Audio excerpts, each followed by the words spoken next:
कठिन समय व्यक्ति को तब परेशान नहीं करता जब वो कठिन होता है।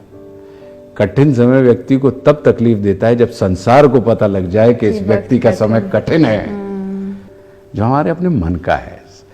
सच्ची स्वतंत्रता यही है कि जब व्यक्ति को अपने मन के मुताबिक काम करने का अवसर मिल जाए, व्यक्ति को सफल होने का भी अधिकार हो और व्यक्ति को असफल होने का भी अधिकार हो।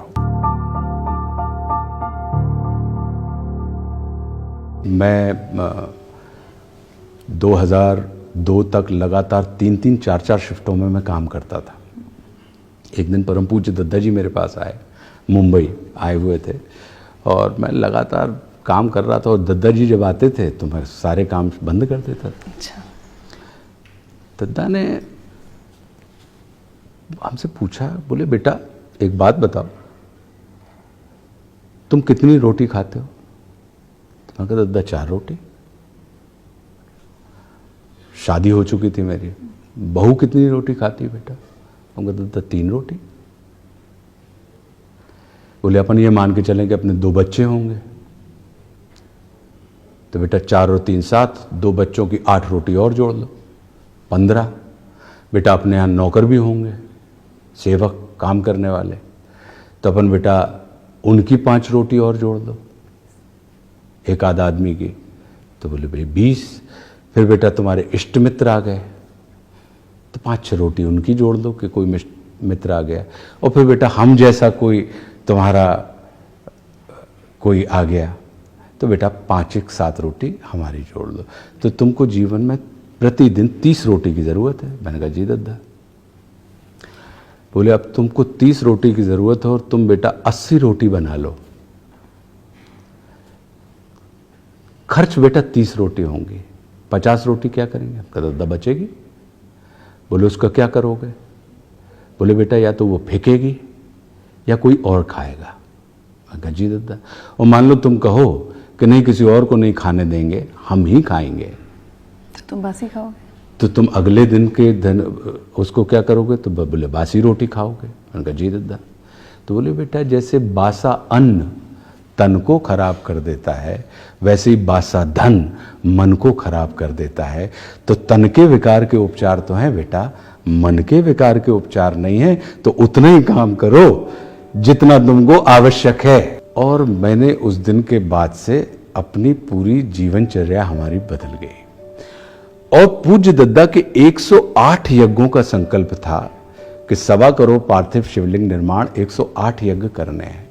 और मन में इच्छा ये थी, 7 दिन में 1.25 करोड़ शिवलिंग बनाते थे, मन में ये इच्छा थी कि एक भी यज्ञ मेरा ना छूटे। तो अब लगा कि कैसे हो कि आपका काम भी चलता रहे।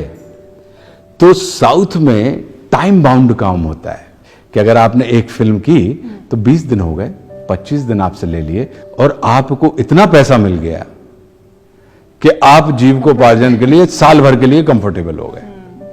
तो हमने दक्षिण का मार्ग, और दक्षिण में भी आप देखें तो हमने कोई ज्यादा फिल्में नहीं की हैं। साल में एक आध फिल्म में कर लेता था, 2 फिल्म। मन में इच्छा थी कि मुझे सिर्फ हिंदी फिल्म एक्टर नहीं बनना, मुझे भारतीय फिल्म अभिनेता के तौर पे जाना है। तो तमिल कर ली, तेलुगु कर ली, कन्नड़ कर ली, मराठी कर ली, हरियाणवी कर ली, बांग्ला कर ली, हिंदी तो हम करते ही हैं। तो कहने का अर्थ ये है कि हमारा धर्म भी चलता रहा और हमारा कर्म भी चलता रहा, हमें आवश्यक धन भी मिलता रहा, हमारा परिवार बड़ा संतोषी परिवार है। हम दोनों पति पत्नी जो हैं वो काम हम इसमें विश्वास नहीं रखते कि आप कितने बड़े मकान में रहते हैं। हम इसमें विश्वास रखते हैं कि आप जिस जगह रहते हैं वहां आप कैसे रहते हैं, कितने में नहीं, हमारा विश्वास कैसे में है। दोनों का जीवन दर्शन यही था कि मर्सिडीज में चल रहा हूं इसलिए अच्छा एक्टर नहीं हूं, अच्छा एक्टर हूं इसलिए मेरे पास मर्सिडीज है।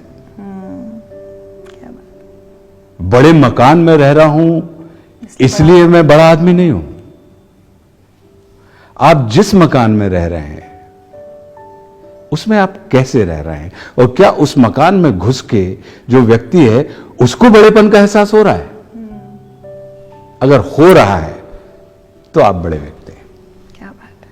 तो इस नाते, और लोग तो प्रमाण पत्र देते ही हैं, खारिज कर देते हैं, खत्म हो गए, खत्म, अब कहाँ सारी चीज। तो हम उन सब चीज़ों से ज़्यादा झंझट में, क्योंकि हमारा ये मानना ही रहता है कि हाँ ख़त्म ना, तो आप आनंद मनाओ। अरे भैया इनको काम नहीं मिल रहा है, भूखे मर रहा है, भैया आपसे तो नहीं मांगा ना। क्या बात। अरे सब देखो, सूख गई मुइयां, पिचुक गए गाल, कहाँ गई लाला मरोरा की चाल, हमारे बुंदेलखंड में कहा जाता है।